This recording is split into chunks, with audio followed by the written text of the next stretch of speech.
Hi, everyone. Thank you for coming. Welcome to the sounds very loud here. So it's good? All right. Welcome to the Perils of Politicized Science.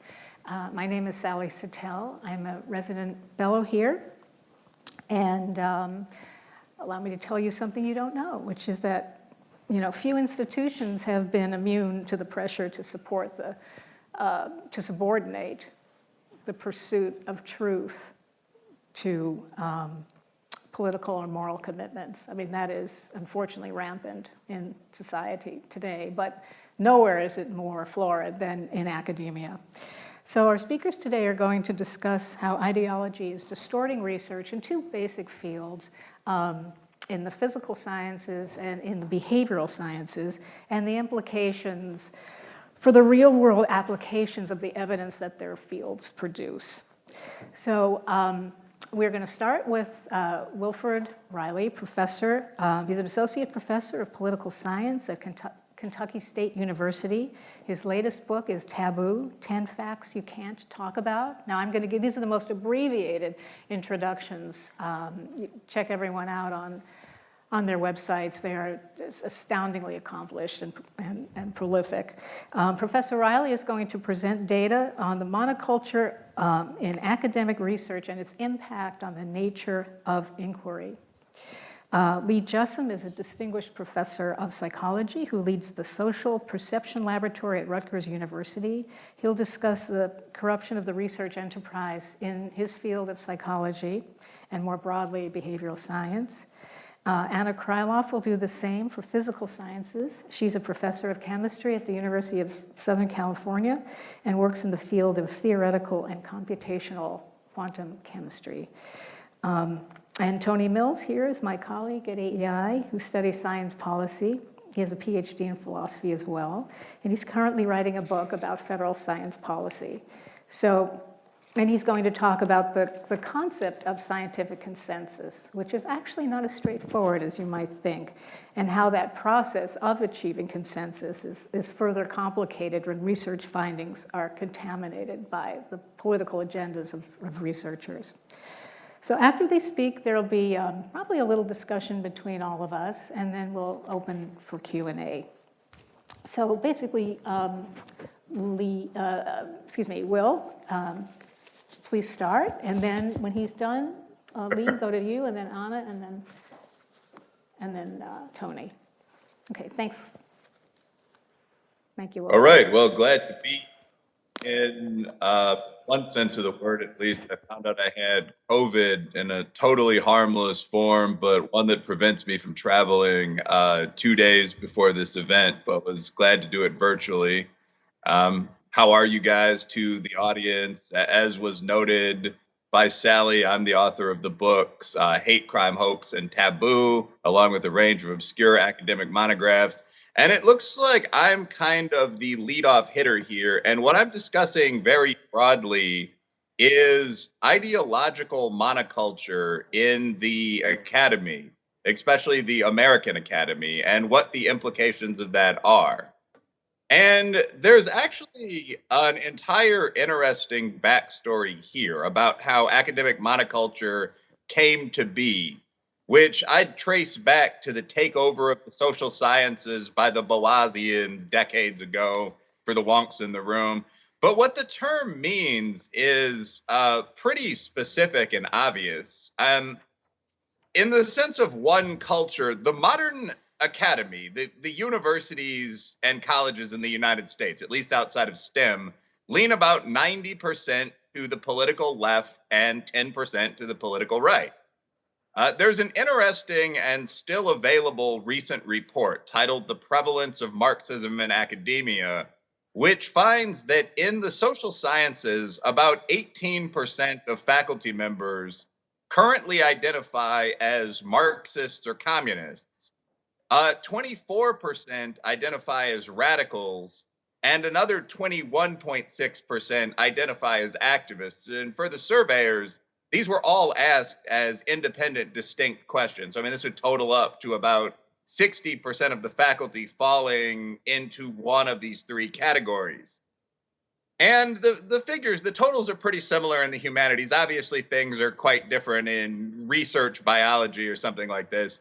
But in the humanities, in toto, you had 5% communists or Marxists.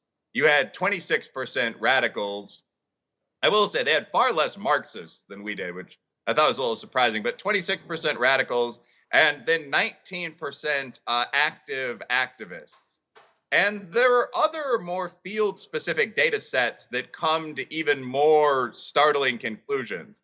So if I recall the latest 2021 data correctly, sociology as an academic discipline currently breaks down as 59% Democratic and 0% Republican in terms of partisan affiliation, with the other 40% or so of sociologists being Greens, left-leaning independents, democratic socialists, and the like. I actually posted a challenge on Twitter when this came out, asking for my followers, who include a large number of academics and senior grad students, to name the country's top Republican sociologists, and I still do not think this task has been accomplished. Although a few good names were tossed out there. I ended up following some people.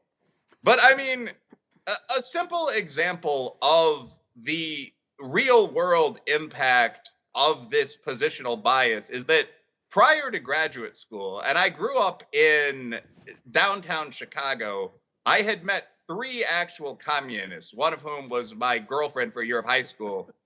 In graduate school, I met several dozen, and I was assigned the Communist Manifesto as a student primarily of quantitative methods on 5 separate occasions as a text. So this is a thing that exists, and this is a reality that, for whatever reason, matches many other elite discursive fields in the USA and to a lesser extent the UK. So, I mean, many in the room probably recall the Pew 2004 survey of national media, which was replicated in 2011. But that study found that the national mass media in the United States, they didn't do Britain, leans 93% either liberal or left-leaning moderate, the national media, and 7% conservative or libertarian. And all of this obviously has implications. So one of the things that I study as an academic is what's called the attitudinal model, after Siegel and Spaeth, 1993. And this is the extraordinarily simple idea that you can predict the large majority, just under 90%, of the behavior of quote unquote solo leaders if you know their ideological priors. So obviously, when people study the behavior of Supreme Court justices, there's a great deal of talk about, for example, constitutional originalism as versus feminist moral reading. We get into the realm of high philosophy. But what these 2 political scientists, 2 quants and cynics very much after my own heart, pointed out back in 1993, then again in, I believe, 2006, is that a simple score of conservatism derived from a justice's publications predicts about 80% of all of their votes. In their best known article, they found that this score, this attitudinal ranking, predicted the behavior of every single justice on the Supreme Court in 19 of 23 high-profile death penalty cases. The model works similarly for appellate courts. As I've noted, it works for solo leaders in general. I think that would be a fair description of academics in many cases, certainly tenured academics. So in my opinion, we see examples of attitudinal effects throughout the social sciences. A very simple example, I believe Lee has written about this, but it was long thought that authoritarianism was a strictly conservative trait. For those of us that have seen screaming left-wing mobs at our speeches, this might have seemed like a surprising, counterintuitive idea, but this was the belief for many a year. I mean, this traces back to Adorno's The Authoritarian Personality, and if I have the year correct, 1950. The reason for this was that the questions asked in psychology and political science to test for authoritarianism were all about the necessity of controlling sort of counter-society rebels. How important is it that the state hold down communists?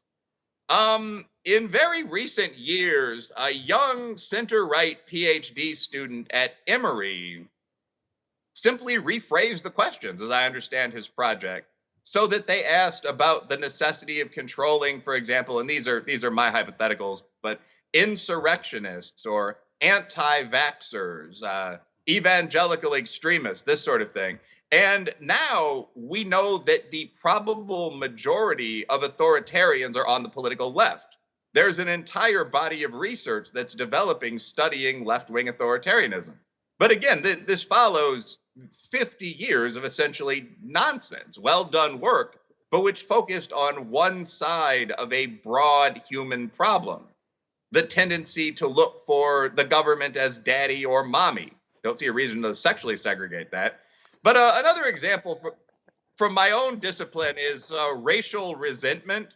So since the 1970s, there's been a very prevalent idea that an effective proxy for racism is a sort of scale. It's a rather simple 4-question scale that asks questions like, Italians and Irishmen worked their way up without special favors in the face of pretty significant racism. Should blacks and certainly Hispanics do the same?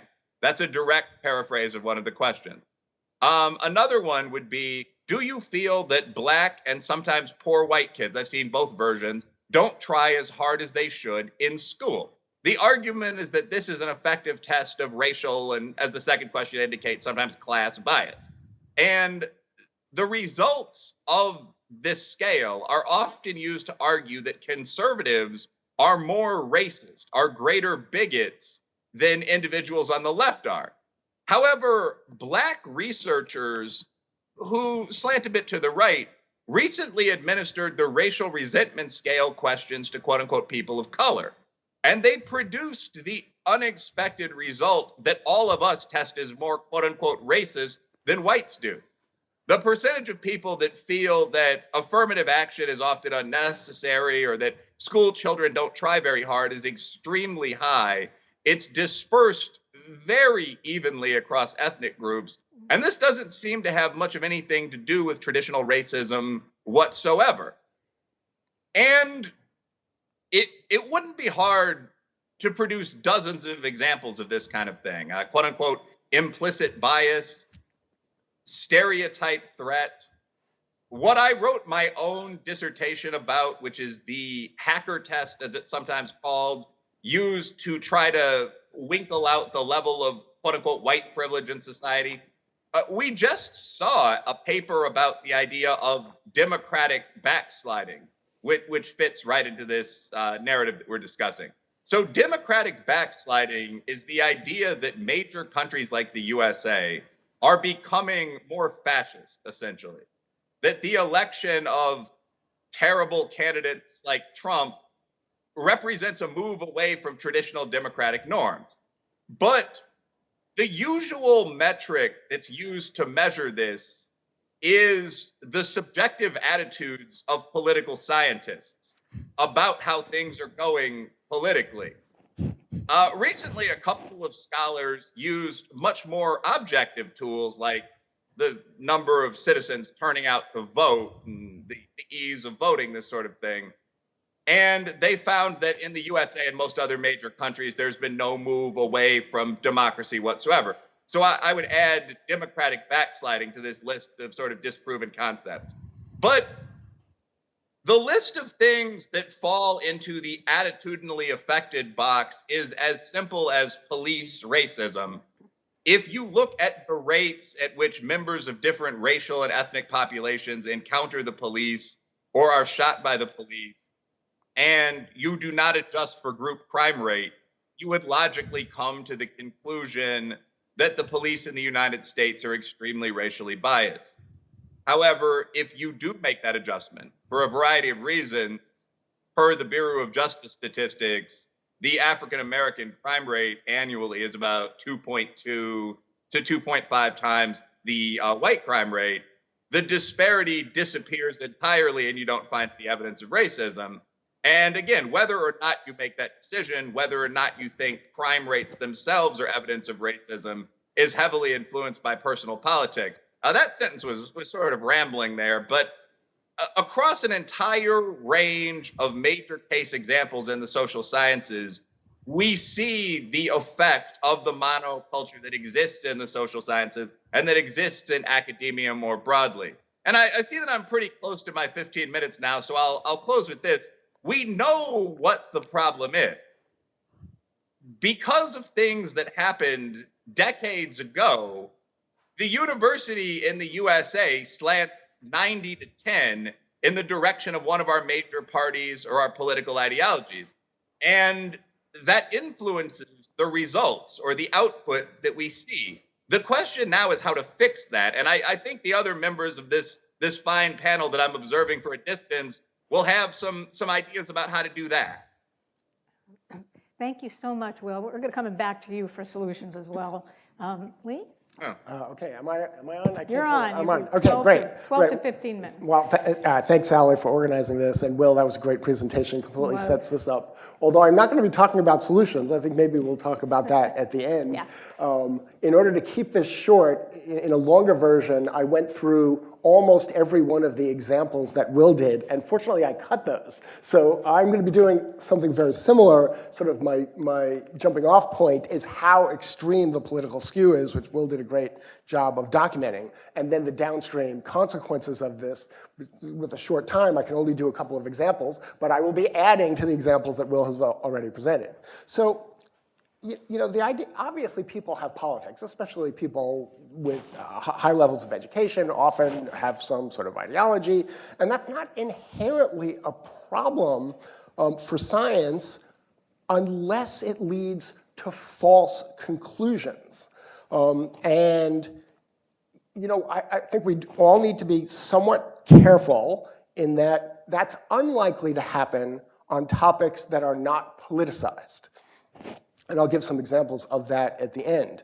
But many topics are now politicized, and that is where I think the downstream dysfunctions really manifest. And I've come to, over the last year or two, you know, as this sort of purge, it's essentially a purge of conservatives and even moderates throughout academia progresses, as academia skews further and further left. I think it's fair to describe academia as radicalizing. I've come to think of what I'm about to present as evidence for a hypothesis. And that hypothesis is that you can make almost any claim, no matter how bizarre or unjustified, no matter how weak the data is, if in academia, if you frame it as some form of social justice. And I'm now going to go through a few examples. Now, you might say, well, that's why we have peer review. You know, peer review is to skeptically vet claims to ensure that only the highest quality of findings make it into the scientific literature, and I'm now going to debunk that claim. My first example, which my guess is at least some of you know of, was the grievance studies sting, which was by Peter Boghossian, James Lindsay, and Helen Pluckrose.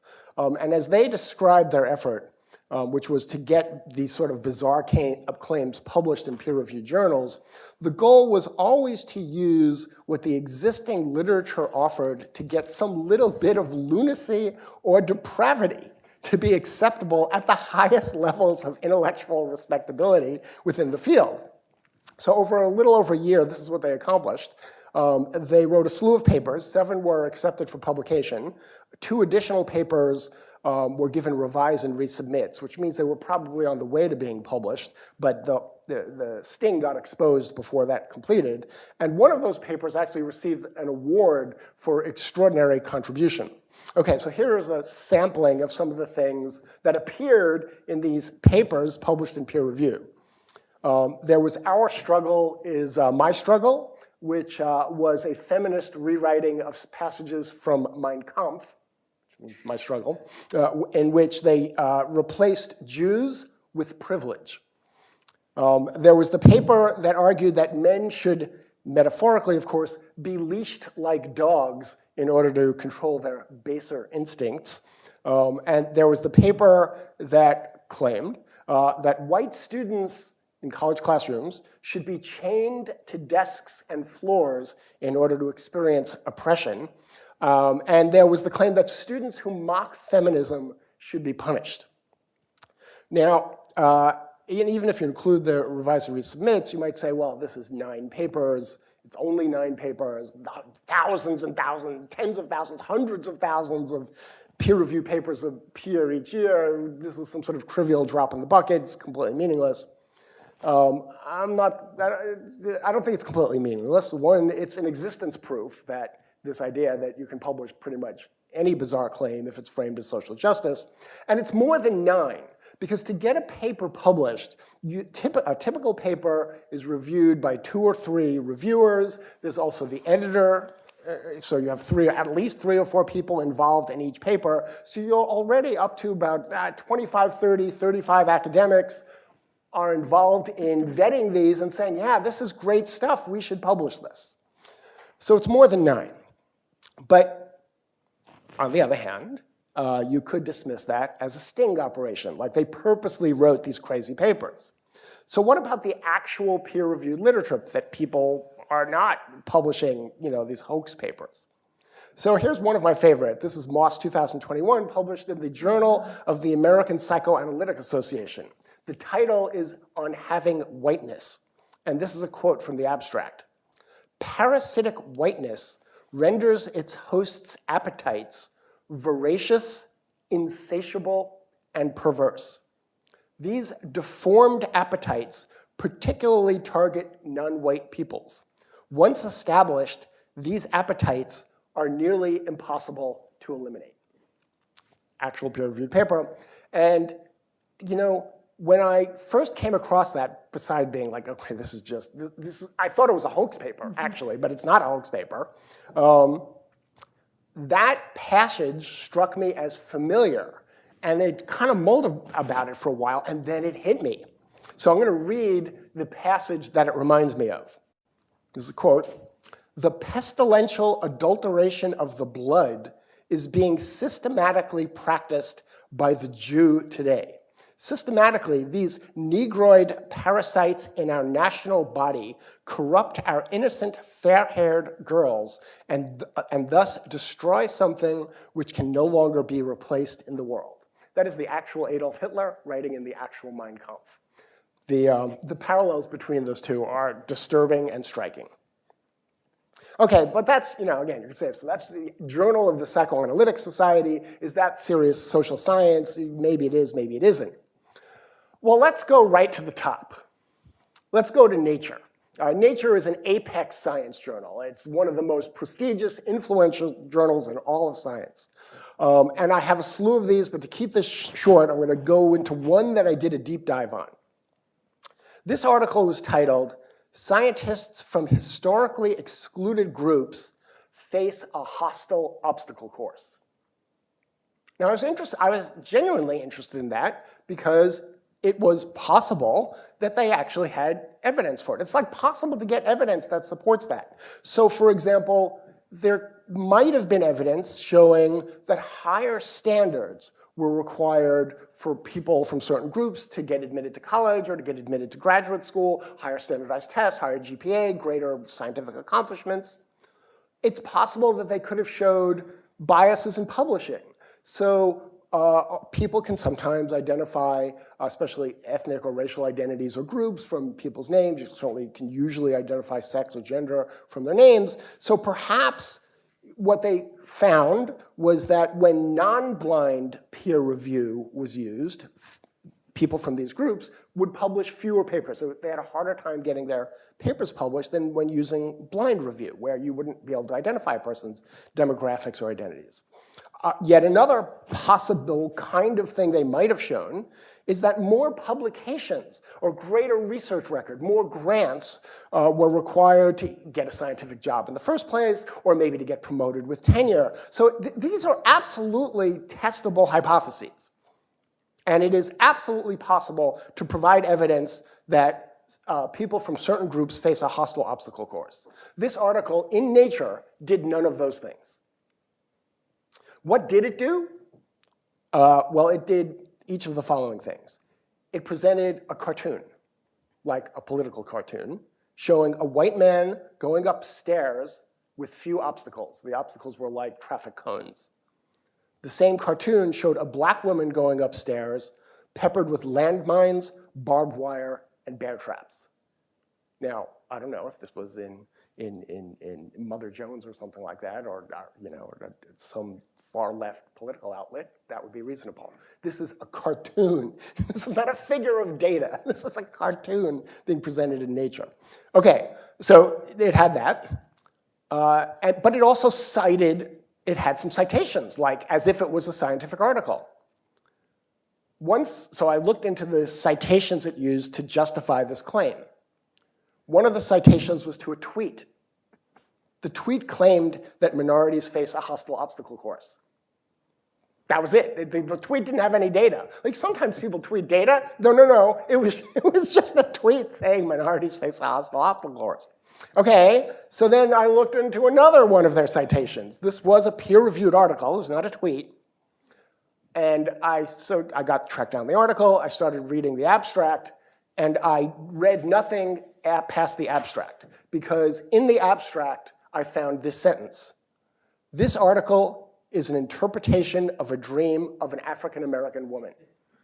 What is this? Then it's appearing in Nature as if it supports this headline claim.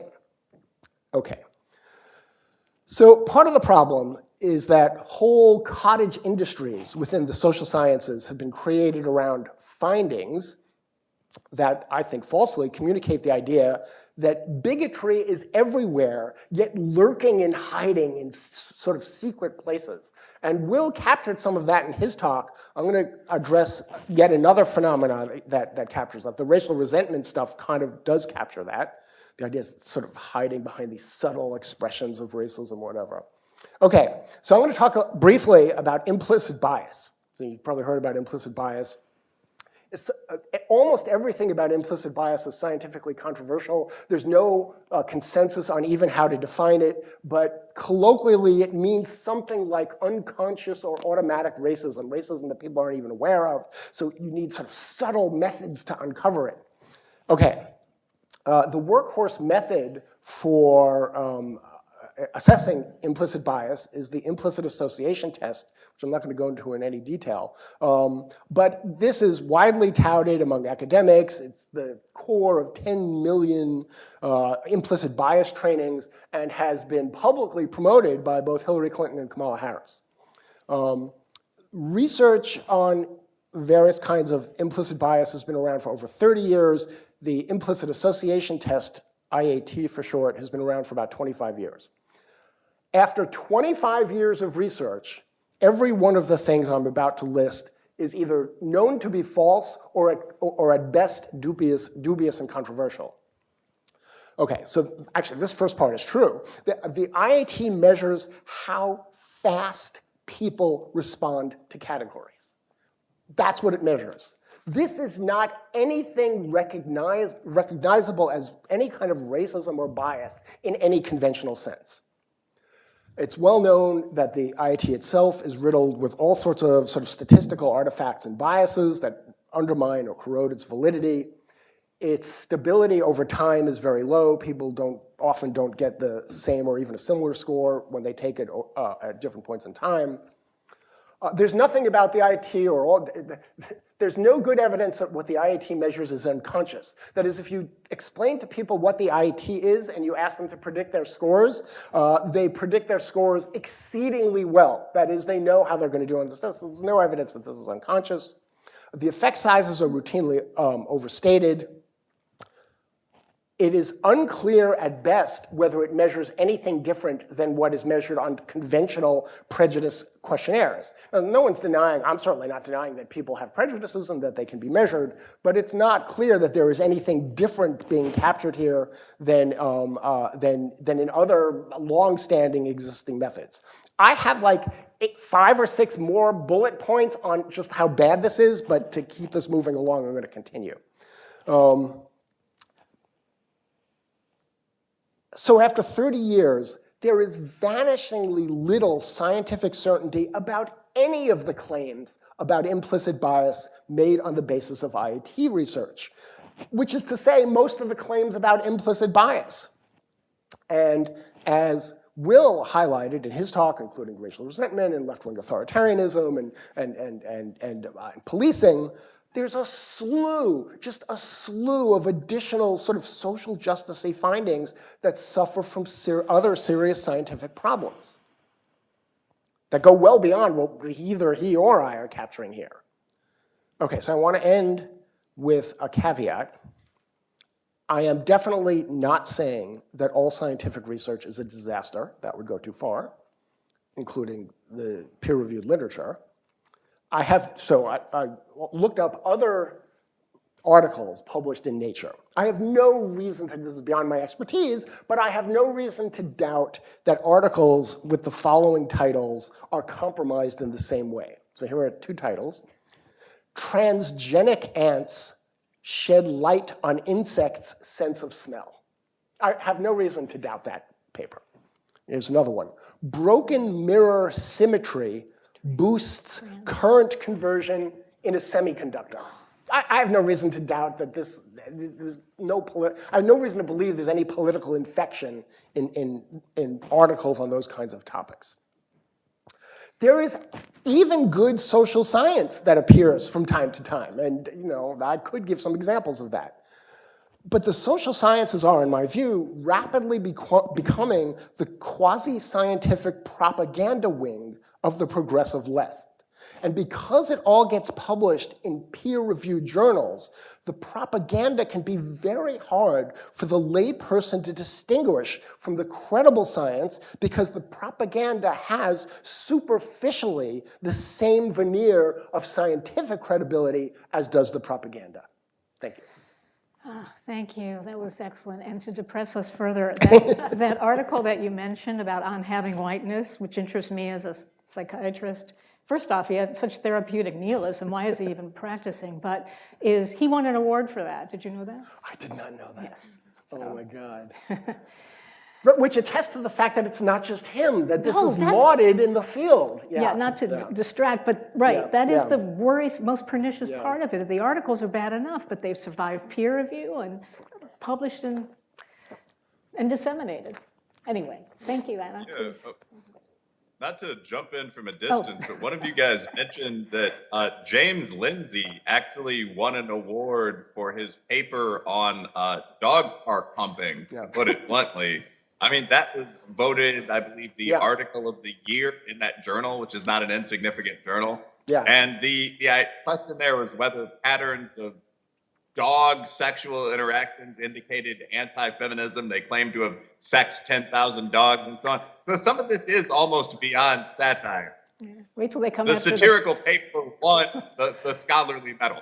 Right. Wait till they come after the trans ants. Please, thank you. Okay, thank you. Until 2 years ago, my everyday life was typical of a STEM scientist. I was busy doing research, writing papers and grants, teaching, mentoring students. But about 2020, things have changed.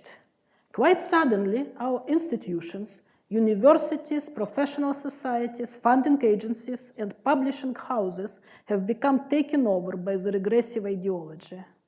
This ideology, wokeism or critical social justice, subverts their mission, knowledge production and education of future generations.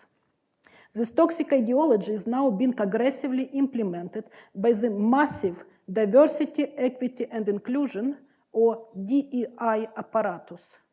These are bureaucratic machines supported by big budgets. We are talking about $40+ million per year for a typical university. These machines are empowered to control teaching, hiring, evaluation, promotion, and funding. This ideology seeks to undermine the essential instruments of producing knowledge and educating next generation.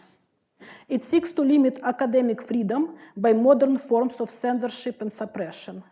It seeks to replace merit-based approaches to science and education by social engineering, such as quota systems based on people's immutable characteristics. Let me tell you what is happening in chemistry. I will cover 3 areas: education, publishing, and research funding. The critical social justice ideas and newspeak have now reached chemistry classrooms. Chemistry education needs to be reformed according to the Journal of Chemical Education. which published a diversity, equity, and inclusion collection of 67 papers exploring such topics as decolonization of chemistry curriculum, chemistry and racism, and gender and sexual orientation identities in the chemistry classroom. Naively, I used to think that your identity doesn't matter in the chemistry lab, and if you add water to acid instead of acid to water, you will end up with chemical burns regardless of the color of your skin. Recently, the same journal published a paper describing, quote, a special topic class in chemistry on feminism and science as a tool to disrupt the disconscious racism in STEM. Here is a quote from the article.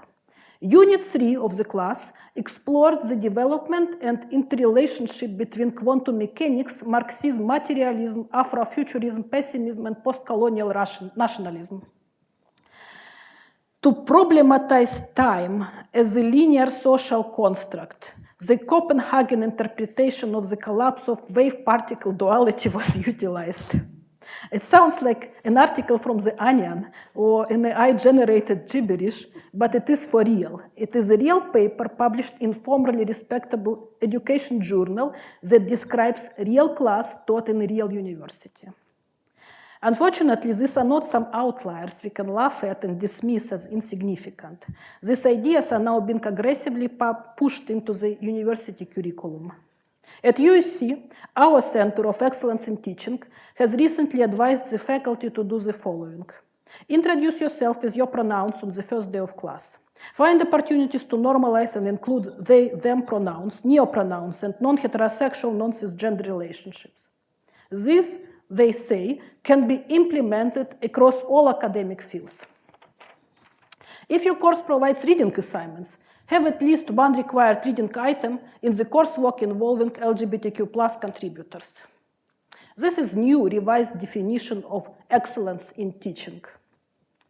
This invasion of ideology into teaching doesn't stop at pronouns and newspeak.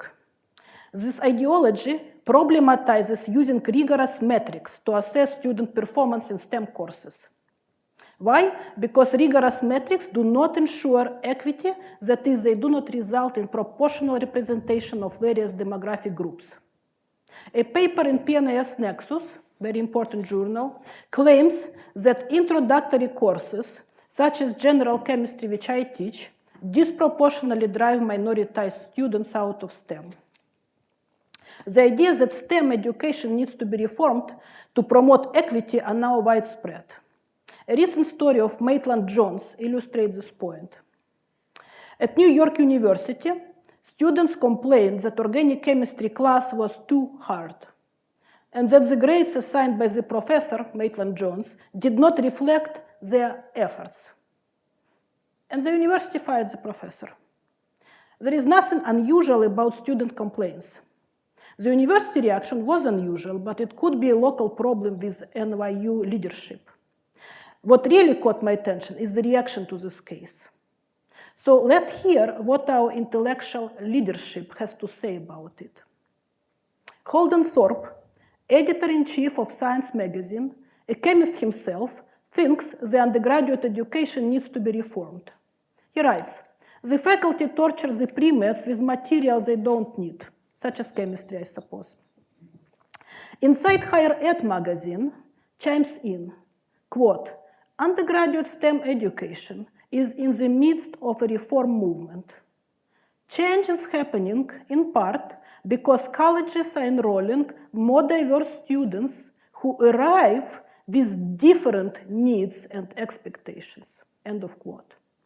What are the prospects for future STEM workforce if we continue reducing the standards and give everyone a happy A in the name of equity?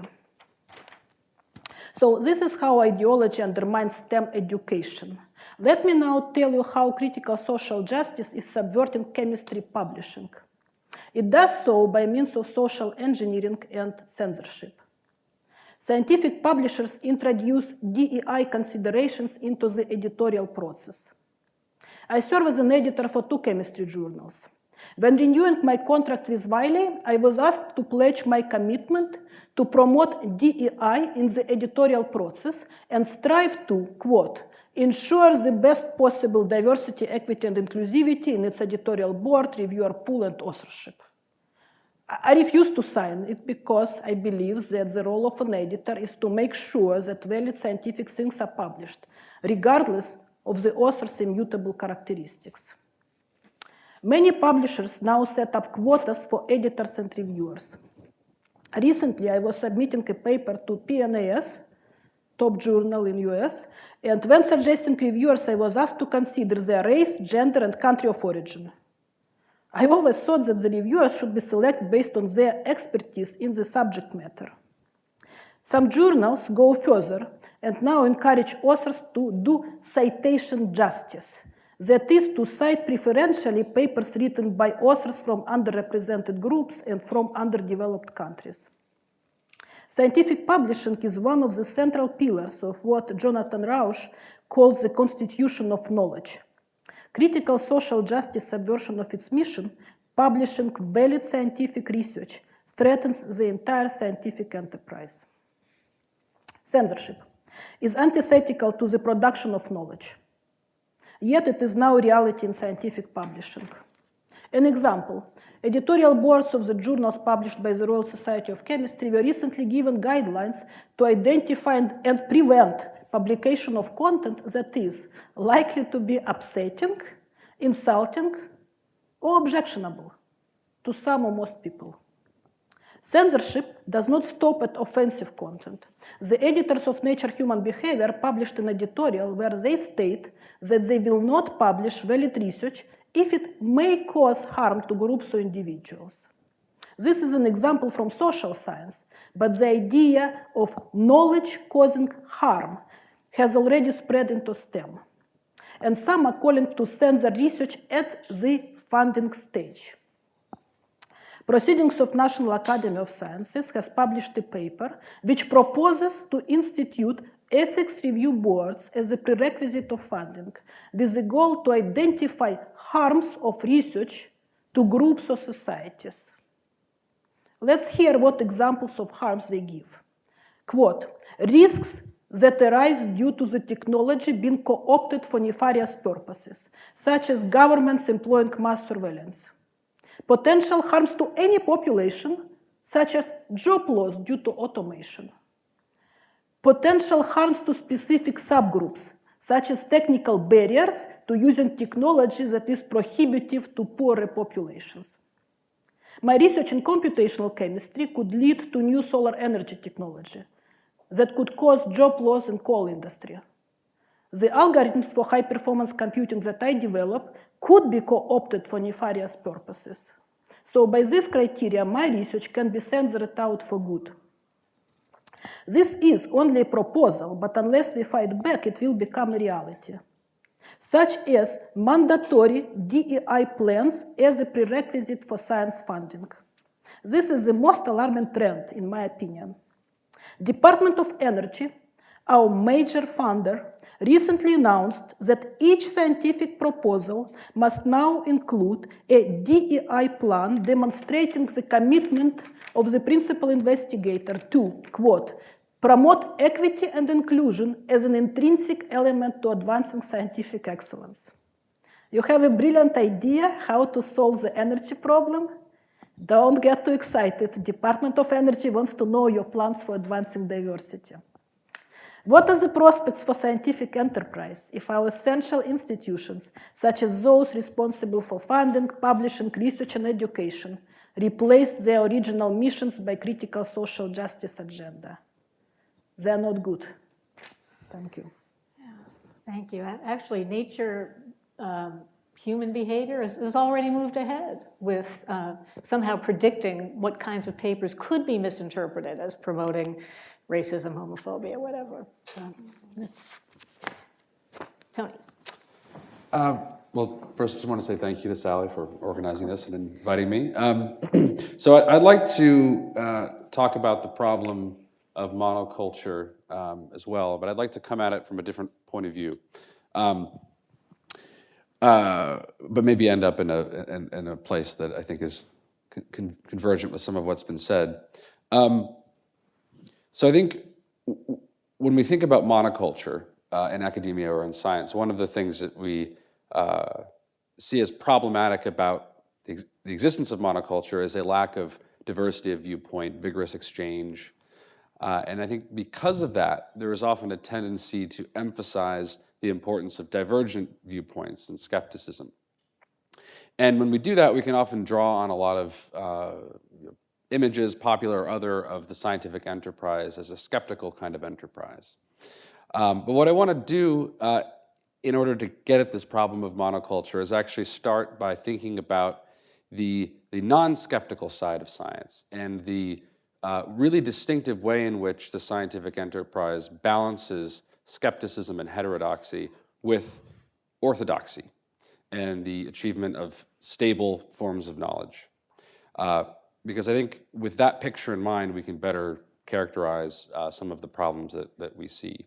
And I'm particularly interested in some of the sorts of political implications of monoculture. So when we think about modern science, even in our politicized, polarized social context, I think it's important to start by recognizing that science retains a high degree of authority. Public trust in science remains relatively high, surprising as it may seem, at least compared to other kinds of institutions. And why might this be? And I would suggest that there are two principal reasons why scientific expertise has garnered authority. One is its utility, the role of scientific expertise in helping us with political decision-makings of all kinds, and technological innovation. But a second one, which is maybe less emphasized nowadays, but I think is intuitive to all of us, is science's ability to achieve, if not consensus, relatively stable bases of knowledge. If you think, bear with me for a minute to go back into history a little bit. If you think about the scientific revolution of the 17th century, which began in astronomy, an area of science that doesn't have a particularly obvious connection to technological innovation, at least it didn't then. One of the features of the scientific revolution in astronomy that garnered so much awe among scientists, philosophers, and the public was its ability to command assent. That is, to resolve disputes and achieve a kind of consensus about the natural world in a way that, especially at the time, philosophy and theology could not. Disciplines that were riven by disagreement and rival schools of thought. Now, we know hundreds of years later that science itself changes over time, and there are various schools of scientific thought. And we no longer think, as some of Newton's contemporaries did, or as some of his heirs did, that science could achieve capital T truth once and for all. But nevertheless, with the vantage point of hindsight, looking at the history of science, we can see that science does achieve remarkable amounts of consensus around all sorts of things. And in doing that, it has to balance divergent viewpoints against the achievement of that kind of stability. And a number of philosophers, historians of science have identified this balance as something that's essential to the scientific enterprise. Thomas Kuhn, the historian philosopher, called it the essential tension of science. That while science depends upon Einsteins and Newtons and innovative thinkers to come along to revolutionize our thinking about things, it also depends upon the vast majority of ordinary research scientists who are not constantly revolutionizing fields, but doing really important work, filling out paradigms of thought that remain relatively stable. When we think about these two features, sort of revolutionary, skeptical aspect of science and the more conservative, traditionalist aspect of science, we can think of these as sort of norms or ideals that shape the practice of science and certainly the image that we have of it, and that I think that scientists themselves often bring to the enterprise. And there are a number of other norms that we could think about in science.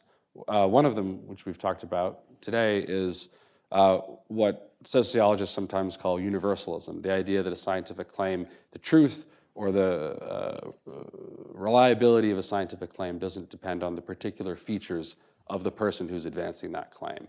That objective standards can be brought to bear on the verification, confirmation, or falsification of a scientific claim. One of the other aspects that I want to emphasize here is that the ways in which science is able to achieve these kinds of, this sort of relative stability or consensus is through its cooperative nature. That is, that the scientific enterprise depends on mutual trust between researchers.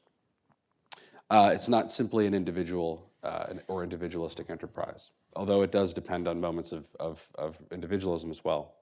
So we need both of these. And what I want to suggest is that when science moves sort of outside the laboratory and into realms that are socially or politically controversial, the manner in which research science is able to balance these two ideals often becomes quite fraught and problematic. And this is for really, I think, two different kinds of reasons. One is that most of the time, when it comes to ordinary research science, most of the public is not well aware of what scientists are up to.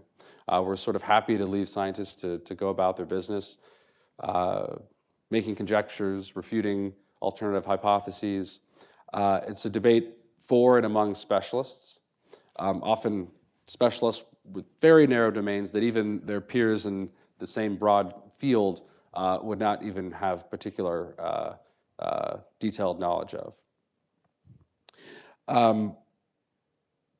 There's a phrase that I like, which I borrow from a sociologist to capture this phenomenon, which is that distance lends enchantment. For non-experts sitting outside watching the scientific enterprise, it looks like a well-functioning machine. But up close, it's a messy affair like any other. Scientists are human, and they make mistakes. They can be self-interested.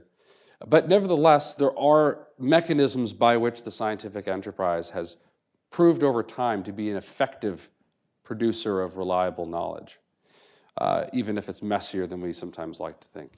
But when science leaves the laboratory and enters into the public arena in moments of crisis or social political controversy, we can think about COVID or many of the controversial social issues that we've talked about today, whether it's race or gender, the politics of gender.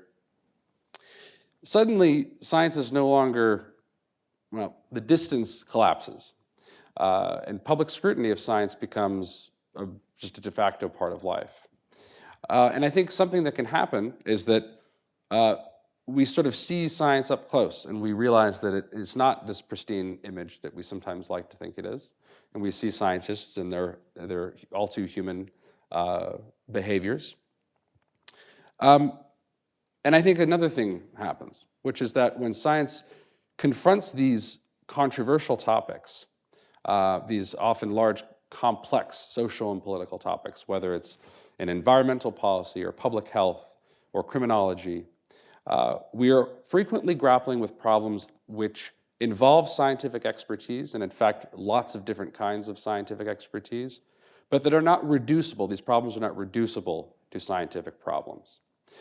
They, even for their characterization as problems, require lots of kinds of expertise, informal and informal, scientific and non-scientific, and the input and participation of a wide range of actors. Think about any kind of political controversial topic that has a significant scientific component. Nuclear energy, for example. A subject where obviously scientific expertise is vitally important, but which requires, when thinking about policy decisions like when and where to build nuclear power plants, we have to grapple with a whole host of factors which are not narrowly scientific: political, moral, pragmatic, legal, etc. So these kinds of problems are what we might think of as quasi-scientific problems. And I think a lot of the things that, a lot of the issues that drive a lot of our public controversies, in fact, have this character, that they are quasi-scientific rather than purely scientific problems. And when the danger, I think, of science when it operates in this realm is twofold. I think there are two kinds of errors into which we can sometimes fall, and that we have to guard against. And this sort of gets back to the tension between heterodoxy and orthodoxy that I started with. And these errors are seeming opposites. I sort of think of them as two extremes to be avoided. The first is when we see science operating in these realms with public scrutiny, where we're often responding to urgent, sometimes novel problems in real time, operating under conditions of uncertainty. Think again about the coronavirus pandemic in the early days when even experts, there were lots of things that experts didn't yet know. And the urgency to make policy decisions is great. In conditions like that, when we're watching science play out in real time, under the public eye, frequently on social media and in new kinds of realms relative to the long history of science, we can sometimes become cynical and think that the kinds of norms that we like to think of as governing science, the kinds of ideals that we hold scientists up to, like the ability to subject data to dispassionate skeptical analysis, the idea that scientific claims are universal, that scientists are disinterested, they're not simply advancing their own interest. Those norms and ideals don't always seem to map on to the reality that we see. And so the first danger is to decide that those norms are actually false, and that science is in fact nothing more than a power play, that scientific experts are interested in nothing more than advancing their own interests. And I think that both scientists and non-scientists can be tempted by that kind of error. And here I think a very practical manifestation of that is to think about science as purely political, letting our political objectives override, whether we're scientists or the lay public, our commitment to norms of science like dispassionate evaluation of evidence. But I think there's a second problem, which is that in attempting to bring the norms of science to bear on problems that are not narrowly scientific, that is, when thinking about controversial political and social problems and using science and the methods of science, we can sometimes be tempted to treat these problems as if they were nothing but technical scientific problems. And I think that there are a number of problems that follow from that. One is that the kinds of problems that I'm talking about here are large and complex, and they require drawing on lots of kinds of expertise. But not all experts have the same access to the political process. And so what can happen is that certain factions within the scientific community can gain an outsized influence on a political process or on public discourse, and misconstrue and mischaracterize the nature of that problem as if their area of specialty were adequate to characterize and resolve that problem. The second danger here, I think, is that in mischaracterizing these sorts of problems as narrowly scientific, scientists themselves can, whether intentionally or not, create the appearance of of resolving these issues in a scientific way, whereas in fact the issues don't permit that. So let me take an example. If we have a political problem that's urgent and new, and it requires drawing on expertise, if we're policymakers, we're the public, we want to bring in experts of various kinds to help us adjudicate the problem. There may be a tendency on the part of the expert community to preclude dissent, to want to advance a particular interpretation of the data, and to characterize this as something that that requires a kind of consensus or certainty that the problem just simply doesn't allow. Because in ordinary research science, these sorts of processes take time, and consensus formation is very difficult. And there's a temptation to essentially cut corners. And then the last thing I just want to end with here is that I think there is a danger which sometimes the non-scientists and non-experts can be guilty of, which is to overemphasize certain norms of science. So I started out by talking about the importance of balancing heterodoxy and orthodoxy. I think in witnessing some of the deformations that I've described when it comes to these controversial issues, where we are both dependent on and not completely able to defer to scientific experts, we can become frustrated at the lack of diversity of viewpoint and overemphasize the importance of skepticism. And in doing that, fail to appreciate the importance of the careful and difficult hard work of establishing reliable and relatively stable scientific knowledge. And to do that requires a certain amount of deference to experts. How that plays out in practice is, of course, will vary by case, and we will often disagree about the details. But the piece where I want to end is simply to emphasize that in thinking about these cases where monoculture is where the ways in which the scientific enterprise is deformed in such a way that it overflows science and into the social and political realm, we have to be careful to balance these various competing ideals of science and not lose sight of the fact that science is not simply about dynamics of power and self-interest. So I'll stop there. Great, thank you so much. Okay, great. So we have a few minutes to talk amongst ourselves. First, do any of you have questions for any of you? Any of the comments you made that you want to respond to? Or Maybe I have a comment Sure. about the distortions of Mertonian norms and this phenomena you described. I think one very significant issue that I observe now in science is that scientists became activists, which undermines their ability to provide unbiased advice. And we can trace it back to, again, influence of this ideology, critical social justice, which has activism as an essential component of it. And that can be traced back to Karl Marx, who said that until recently philosophers only were interested to understand the world, but now it's time to figure out how to change it. And then it's all started. Now, in science, we need to strive to understand how the world operates, but separate this from the desire to change the world. And that's what I see is happening now when scientists are asked to provide expert advice.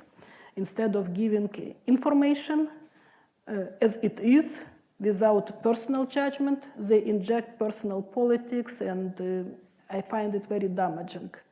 So one thing which we should try to restore is this culture of being impartial when acting as a scientist. Of course, individuals can act as activists and have their own politics, but that should be separated from the domain of their professional operation. so did you want to respond? Just jump in quickly on that. Sure. So I think, I completely agree. I think one of the dangers there is, this sort of gets to the danger of drawing the conclusion that scientific experts, scientist experts in general, are incapable of being objective or dispassionate from the fact that scientists are human and often fail to live up to the norms of science. And you will often hear philosophers, scientists, social scientists say, given the fact that these norms don't actually characterize the scientific enterprise, we should essentially give up the charade, and scientists should embrace their political commitments. I think that's kind of underlies a lot, some of what you're describing there. And to me, the problem is essentially a confusion of roles and obligations. And as you put it, an expert or a scientist in any field has a specific set of obligations and commitments insofar as they are a scientist or expert. And those include trying to bracket one's personal political commitments when analyzing data and providing scientific advice. But no one is only one thing, right? We have other roles that we have, and there's nothing wrong with being an activist or acting on other moral commitments in other spheres of life.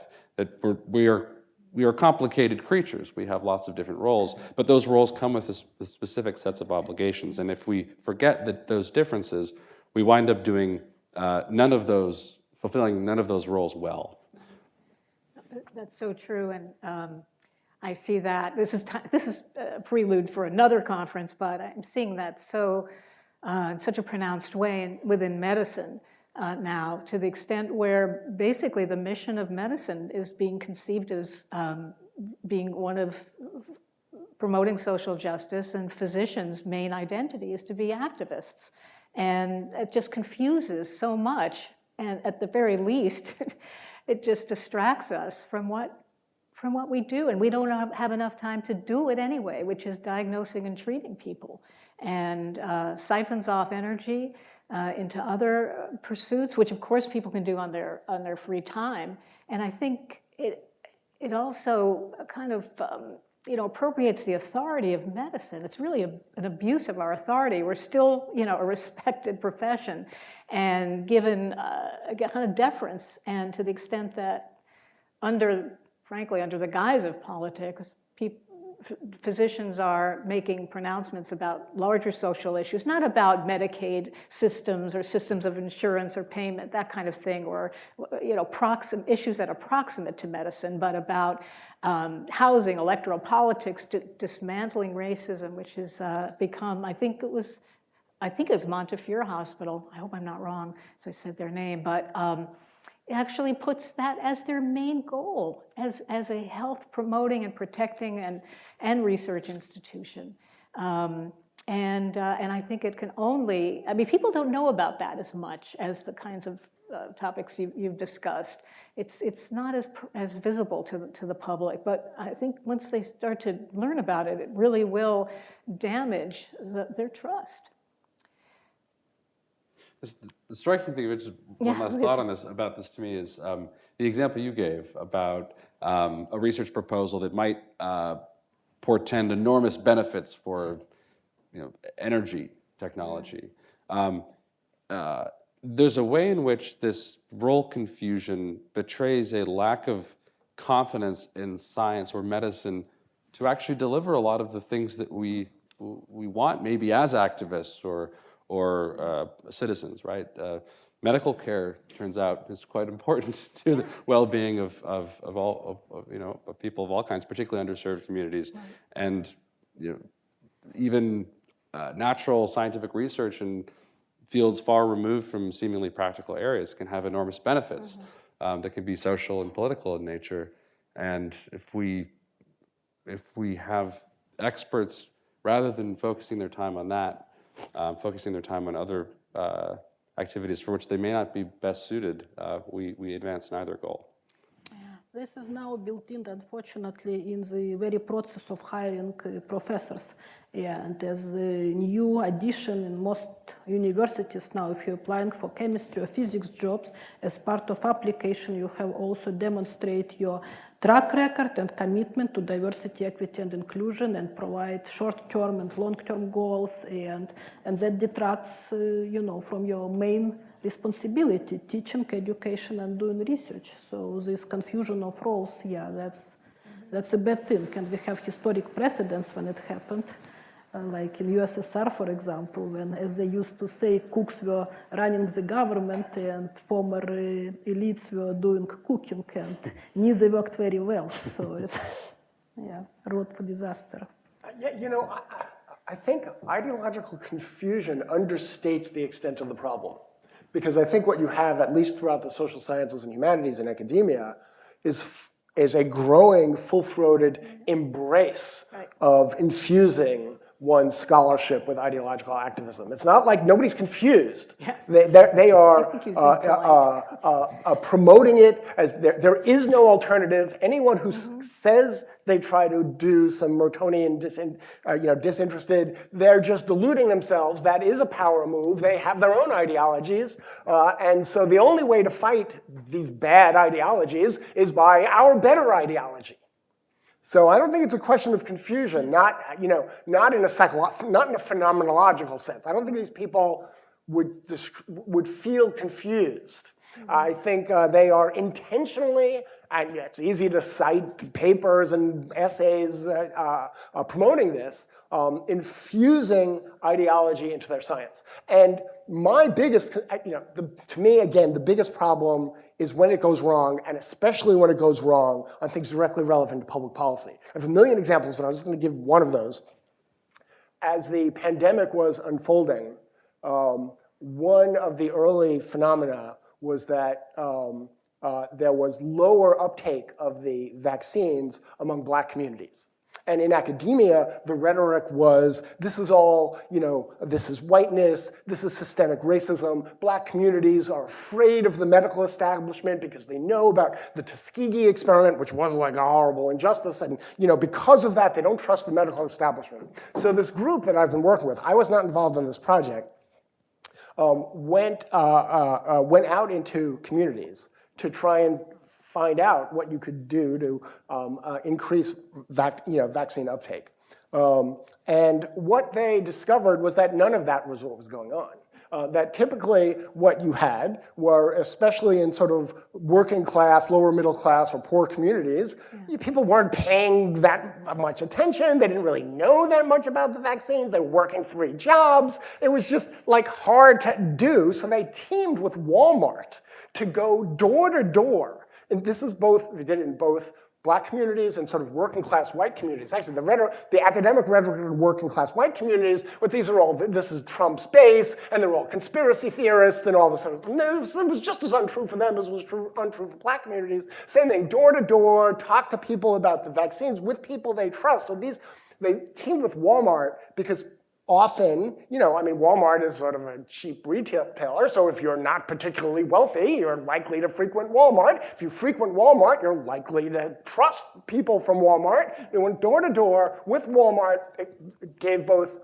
had one-on-one conversations about the sort of scientific stuff behind the vaccines and how they could either easily get them available through Walmart, or that they would, and then all of a sudden you had vaccine uptake. And there was just none of this other nonsense. So that's just, there's millions of examples like that. That's almost always the answer to the very real, racial gaps in health, the poor access, the poor health status among some group. That's almost always the answer. It's something highly pragmatic that's direct, and that includes people that are trusted. That's almost always it. And yet this is such an enormous distraction from those very basic efforts. Anyway, before we go to the audience, Anna, you mentioned, I think we owe people some suggestions here about how we can possibly try to reverse some of these very malignant trends. And you said you had some, so. I have and I have one too. Yeah, I do not know if it will help, but I have 3 action points which I think worth pursuing to induce positive change and reverse the trends. One is within universities, and we should try to make universities to adopt so-called Chicago trifecta. These are 3 statements that defend free speech, Chicago Free Speech Statement, Shields Report that talks about how we should be doing academic hiring, and the answer is by merit only, and Calvin Report that supports institutional neutrality. So with this, we could hopefully change the atmosphere at universities and restore some of the lost academic freedom and improve climate. Second is, I think we should challenge in court and through legislators discriminatory practices such as loyalty oath as a condition of hiring and hiring by identity. This is happening broadly in all universities now, and I think we should be able to challenge it. And number 3, I think legislators should demand that funding agencies fund science and not DEI. So they should demand that the agencies use merit-based criteria for funding and reform them. Yeah, and I'll just cap that off by saying, maybe some of you have seen this, but within the last day, the Manhattan Institute has produced a very detailed and thoughtful blueprint for how legislators can try to abolish really the DEA bureaucracy. It saves so much money for scholarships and research, but it's really, really well done.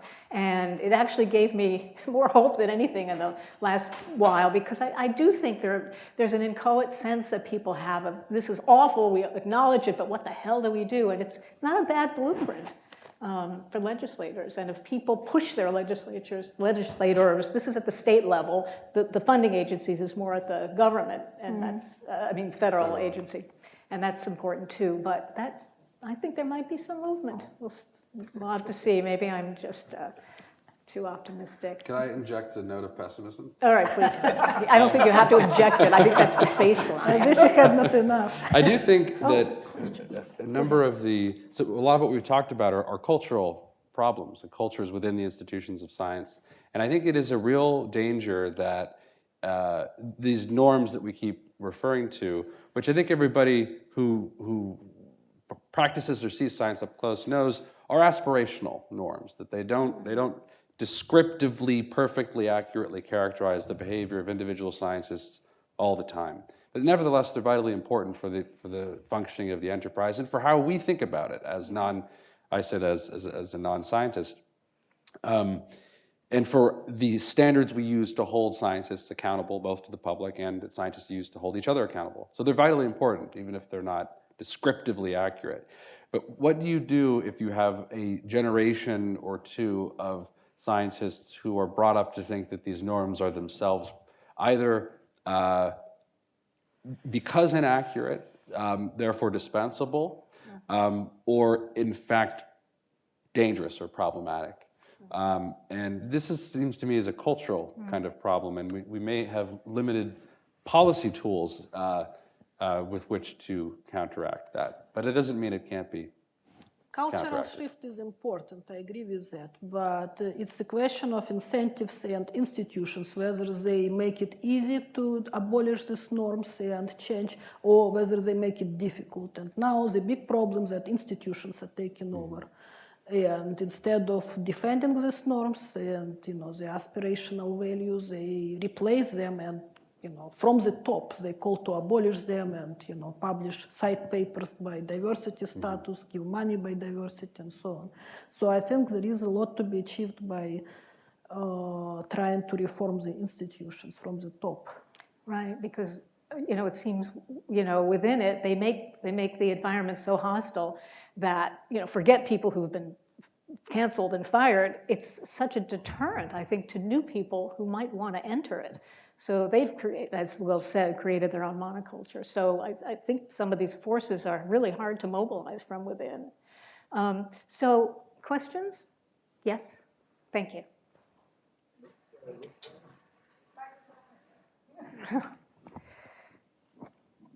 I really enjoyed the panel. I've been aware of this problem for a long time, and I think the place where focus should be actually is on the broader political agenda, winning elections, and the Republican Party has to figure out how to win elections because the two parties are not equal opportunity offenders in this. And I look at it as, in many respects, as the same problem that was evident in Nazi Germany, or if that's too explosive, maybe China or Soviet Russia or better. The scientists are told, you sign here. This is what is necessary. You sign up for this.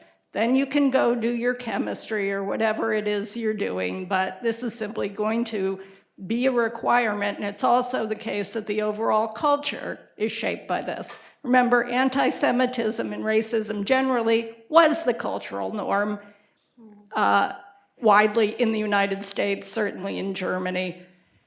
These things can be overturned because a lot of people don't sign up for them. This isn't really science, and the scientists know this. I would be interested if you had any comment on that, and I'll also say that we have a new danger that we didn't have before, which is I view climate authoritarianism and healthcare authoritarianism as even more dangerous than the racial authoritarianism, all of this being kind of pseudoscience. because it's being used as a pretext potentially to just take over everything else, every other policy decision in all of our individual freedoms. Yeah. Hey, Will, would you like to, I don't mean to put you on the spot, but we've been doing most of the talking. Yeah, I'm glad to jump in. I actually, when I do hybrid things, I don't want to use that 10-second lag to hop of everyone else. But yeah, this is one of my major worries as sort of a practical, on the quantitative side, political scientist. I think we saw this very much with COVID. The idea that a threat can be used in very practical, real time by governments to do things that I don't think anyone up until the modern internet era would really have expected. The idea of lockdown struck me as completely insane in response to, if you looked at the difference between death rates in lockdown versus non-lockdown US states during 2020, in response to, a 10% increase in, if that makes sense, the death rate concentrated among people with an average age of 81. So COVID itself boosted mortality by X. And you then saw Y difference between states that shut down tightly and states that did not. And this was the incentive used to claim, well, just one life. We can't maintain the freedoms in the face of this risk. And I think that's going to be a one. I mean, I'm absolutely certain that things like climate change are going to be used as justifications for massive regulation, targeting. For example, we're seeing debates about the sort of automobile you might be able to own. A semi-serious debate taking place online right now about the sort of stove you might be able to have in your home in 5 or 10 years. And it's easy to make jokes about these kind of things, but there are people that are serious about each one of these initiatives.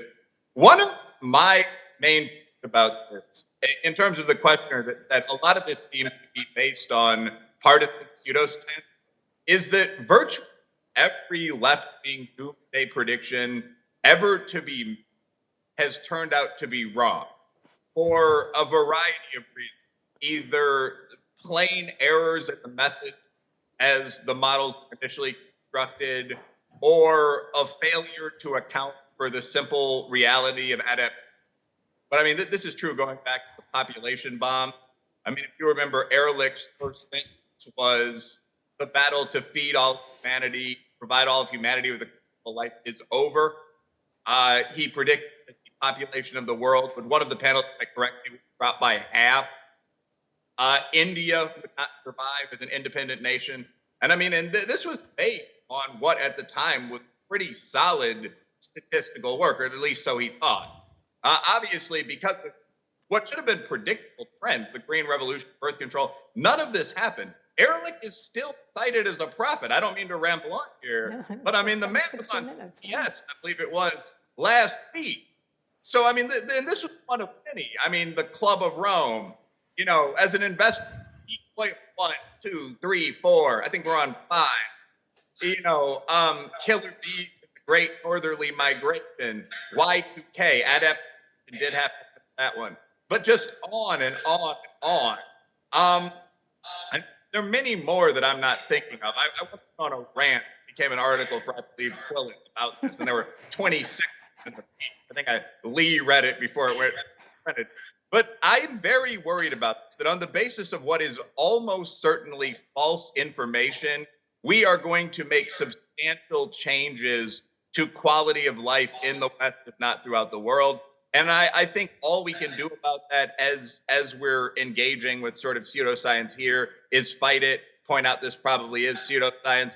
But with COVID-19, last sentence for me, but the truly amazing thing was that there were countries that said, looking at not crazy things, fringe right, but looking at the Ioannidis data, for example, we think this is going to be a bug with an IFR of about 0.8, and we think the victim group is going to be elder seniors above 75. I said this myself, among many others, for America's Majority Foundation. Many people in journals, many people on think tank side said this. And whole country, Sweden, Japan, so on down the line, a couple Eastern European states, took this route. And so we were able to watch them not collapsing throughout the entire COVID pandemic, and that was just ignored. It was simply memory hold. I think we're going to have to fight very hard to prevent the same thing from happening with climate. So I'm kind of the doomsayer here. One of the other gentlemen on the panel has shared this role with me. I mean, we've seen this. We've seen the predictions fail. They keep being made. I think we have to keep pointing out that they're wrong. The real question is, what do you do to take back some of these institutions and to, move the flag of real, relatively non-ideological work forward? Last, there's a specific problem with these doomsday models, by the way, which is that there's a preference by both left-wing academia and the media for unrealistic worst-case scenarios. I would encourage people to keep that in mind. There are usually 8 or 9 modeling scenarios. I'm not on the STEM side. But whenever I look at the climate models, I notice that the one that is getting the most media coverage is the outlier worst case. And there are entire books on this. I mean, Kunin just wrote one. So it's something to keep in mind. Thank you very much. Oh my gosh.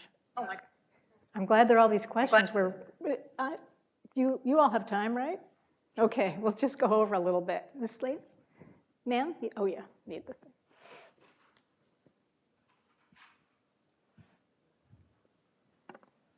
Thank you for an amazing presentation. My name is Dr. Myrtle Alexandra with the Institute for Academic Management.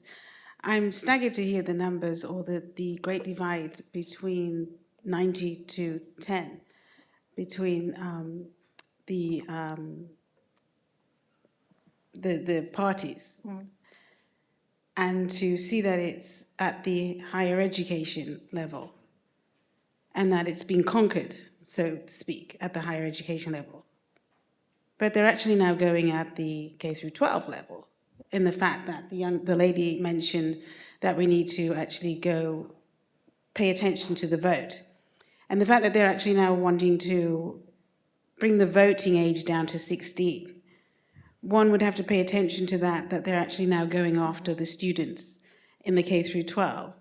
How do we, because we're in the process, my institution's in the process of launching academies for, one would say, character, confidence, and Christian conservative character building students. We're afraid as to where they go when they go into higher education, as to where they should go, because then it's like throwing them into, a pit of the lion's den per se. But what do we do? Where does it end? And how do we change that demographic? How do we change the output? What do we do with our students? What's the outcome? What's the objective? What's the future for America's children per se? Do we send them abroad? If it's happening here, everyone wants to come here to get higher education, then they take it abroad. And what happens in America is pretty much the blueprint for the rest of the world. What do we do? Colonize Mars and start it over. Talk about an alternative institution. I mean, Yeah, so there are actually, there will be some. There are They'll be now growing. several alternative institutions, and I think it's an interesting trend. There is this University of Austin in Texas, a brand new university that aspires to provide ideologically free education and focus on. Whether they will succeed or not, I do not know, because there is a big problem with, there is a lot of taxpayer money funding education through public and also through private universities, through grants and so on. And it's very difficult to start a new enterprise which doesn't have access to these resources and fund it from scratch. But it is a big problem. Now, about K-12, I didn't mention it, but things are really bad in K-12 education. In California, for example, they have this proposal to change how mathematics is taught. And they just tear it down and replace it by critical social justice and say to require from students to give a correct answer or to show their work is racist. It's insane. Now, moreover, many schools at two major districts LA Unified and San Diego Unified. They abandoned failing grades. You cannot give a failing grade to student anymore in the name of equity. Teachers are also in many schools, not everywhere, but many schools enforce 50% policy, which is that if a student turns in an assignment, you cannot give him or her less than 50% of points, regardless of the content. It could be a piece of paper with a name, and high school teachers, middle school teachers feel really helpless with this because they do not have means to resist it, and they say that it just destroys K-12 education in public schools. And, school boards, it's very hard. I just want to move on because we do have to end soon, and you're so you can ask the last question. Thank you. Thank you all for the talk. It was very interesting, and I learned a lot. I promise this will get back to science, so please hear me out for a moment. But Heather McDonald in the City Journal recently published an article called The Suicide Pact of Classical Music, and there she kind of argues that this frenzied push for equity is kind of breeding mediocrity that's ultimately going to kill classical music. That argument seems sort of analogous to a lot of the information that y'all have presented today. And I'm wondering, especially considering that sort of shared knowledge base that science seems to rely on, if you think that that same fate is at risk for science, if this is a fair comparison, generally. Yeah. Well, personally, I'm very, very concerned about it. Will? Yeah, I think that that's definitely a serious risk. I mean, this is true across a whole range of fields, and it applies pretty strongly to something that I see among a good number of, for example, graduate students, which is that there are people that know a whole lot about critical theory, but not necessarily a lot about the theories that critical theory was developed to criticize. So, I mean, obviously, if the idea is that everyone, one, analytical model that's based upon social critique, and two, everyone be trained to perform equally, you're going to get fewer stars out of that. And I mean, I think that's something that you would notice across fields in almost a Harrison Bergeron sort of sense. I mean, I'm a hip hop and pop music fan to some extent because I work out a lot. And even that stuff is worse because there are far fewer people that come out of the classically sort of hardcore gospel or orchestral or whatever tradition in singing. So you can make whatever sort of music you want as an adult, but you would probably be better at it if you were ruthlessly, for want of a better word, trained in the standard forms early on. So if you dismiss those as programmatic whiteness or something like that, and then even in terms of what you're teaching, you don't score people based on how well they do, yeah, you're going to get a lot of non-distinguished mediocrities. That I have one final line. Another thing you notice also is that people have been praised very often their entire lives for non-distinguished mediocrity. That's one of the most striking things about the current era. At almost every university that I'm familiar with, and these are mostly, they're not Ivies, but they're upper end, quite solid state universities, the average grade is no longer a C, it's an A.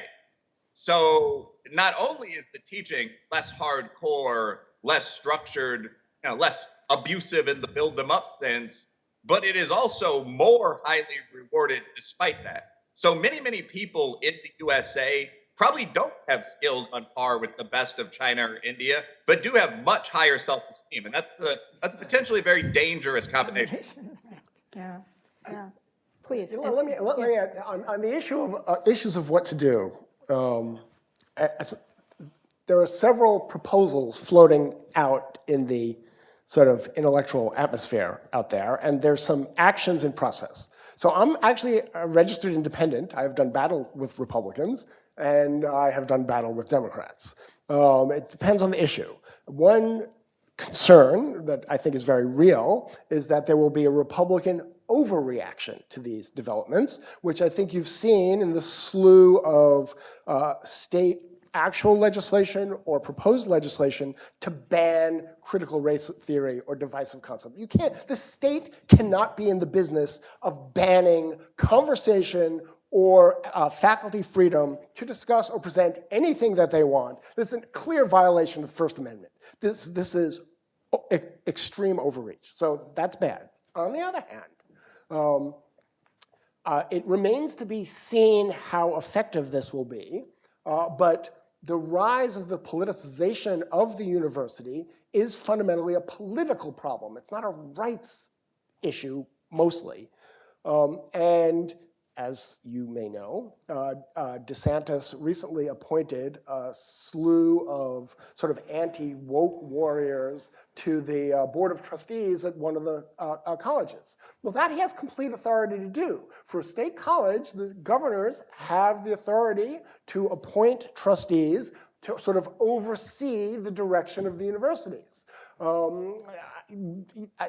believe the first thing, one of them is Chris Rufo, famous sort of reporter and conservative activist, is to end the DEI bureaucracy at that university. That's completely legitimate political action, and it remains, that's just beginning. We don't know how that will unfold, but that is one possible route. In a similar vein, I have, this is really a proposal that I first heard through I attended the widely denounced in academia Stanford Academic Freedom Conference, and one of the proposals there was that, and again, this is something only Republican governors or controlled states would do, Democrats would never do this, is designate one of their state university, locales, right? Because most states have multiple campuses. Designate one to be entirely based on merit. No DEI, no affirmative action. All the others can do that. So it is kind of a compromise with the political movements saying this is important, we should do it, we need to do it. Let that happen at some campuses, but at minimum, I would argue it should be more than one, but at minimum, designate at least one campus to be entirely merit-based and to have none of this other stuff. And then over time, one will be able to see which of the campuses produces better scholars, better politicians, better people in public policy, and all that kind of stuff. That actually remains to be seen. Right? The argument on the other side is that DEI-type policies are necessary in order to maintain or improve the quality of science scholarship and all these medicine and everything else. Maybe they're right. The test hasn't been done. I don't think they're right, but they might be right. The only way to find out is to do that kind of quasi-experimental test. So those are a couple of ideas that are floating out there, and and in the case of Florida, being implemented. Is this a quick one? Yes. Okay. Have you proponents of real science tried to get on We can hear. media? Tried to get on media. Like CBS, NBC, ABC? They won't want to listen this sort of thoughts. I do not think so. But have you tried? So I do not have that direct path, but I work with some people who do. So I'll give you a non-politicized example and a politicized example. We recently produced a report about a little over a month ago on how Twitter was promoting, through its algorithms, self-harm among typically young adolescents, although sometimes it overflowed into adulthood. Self-harm was primarily cutting. And this is a known long-term problem among adolescents, sort of slicing, and it's been a growing problem for a long time. The Twitter issue was that people were glorifying this. They were showing the images, and then people were commenting about how wonderful this is. How deep did you go? Will you go deeper next time? I mean, it was nightmarish stuff. And there had been a prior report by a different group 4 or 5 months previously to which Twitter replied, they're gonna stomp all this stuff out. What we found was that it was larger, it was more extensive than when they said they were gonna get rid of all of it. And that was picked up by the Washington Post. And they talked to me about that, and it got covered there. So that's a non-political example. I don't, as far as we can tell, it has not improved on Twitter. So, we got some attention, but the pressure, of course, Twitter's been in an uproar with Musk and all that sort of stuff. So God knows what's going to happen with that. So that's a mostly non-political example. The most political example I've been personally involved with was with the same group. We issued a report in September 2020 about the role of far-left extremist groups in mobilizing and organizing some of the more violent social justice protests in response to George Floyd's murder. That was the summer of 2020 and all the protests, and it's literally true that the overwhelming majority of those protests were completely peaceful and part of the democratic process. But there was a small minority that produced extraordinary levels of damage. And this report sort of exposed how these groups were often using social media in order to sort of mobilize support and then organize some of these violent activities. And that was picked up by the Washington Post and the New York Times. And again, I can't say that was because of me, it was because of other people involved in this group. So yes, kind of, as much as we can, but it's not that easy. And there's left resistance to covering stuff on the left biases in science and social sciences. Like that's the last thing they want to hear, so it's hard to overcome that. There were a couple of papers in New York Times when they talk about transgenderism and raised legitimate concerns about treatments for minors, and which was a rare exception. But then the journalists who wrote this article, they were really severely attacked by all kinds from all angles. So media is not very well open to hear non-orthodox ideas.